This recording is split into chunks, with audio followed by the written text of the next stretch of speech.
Doctor గారు, dengue వ్యాధి ఎన్ని రకాలుగా ఉంటుంది? ఎన్ని స్టేజ్లుగా ఉంటుంది? అలాగే డెంగ్యూ వచ్చిన వాళ్ళ నుంచి ఎన్ని రోజుల వరకు వేరే వాళ్లకు సోకే అవకాశాలుంటాయి తెలియజేయండి అని అడుగుతున్నారు. ఈ ప్రశ్నకు డాక్టర్ గారి సమాధానం ఇప్పుడు చూద్దాం. డెంగ్యూ అనేది ఒక వైరల్ వ్యాధి. మోస్ట్ కామన్గా అసలు స్ప్రెడ్ అయ్యే విధానం మస్కిటో ద్వారా, దోమకాటు ద్వారా స్ప్రెడ్ అవుద్ది. దీంట్లో 4 వెరైటీలు ఉన్నాయి, కానీ అన్నీ కూడా ఒకే విధంగా క్లినికల్ ప్రజెంటేషన్స్ కాజ్ చేస్తాయి.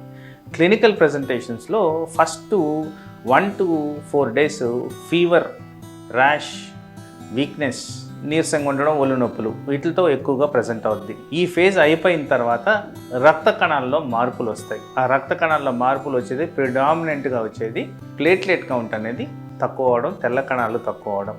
అలాగే కొన్ని ముఖ్యమైన అవయాలు అంటే ఈ బ్లడ్ కణాలే కాకుండా లివరు, కిడ్నీ కూడా కాస్త ఎఫెక్ట్ అవుద్ది. ఈ ఫేజు అరౌండ్ 5 to 10 days మధ్యన ఉంటుంది. తర్వాత ఒకవేళ ఈ ఫేజ్ ఇంటెన్సిటీ పెరిగితే దీన్ని క్రిటికల్ ఫేజ్ అంటారు.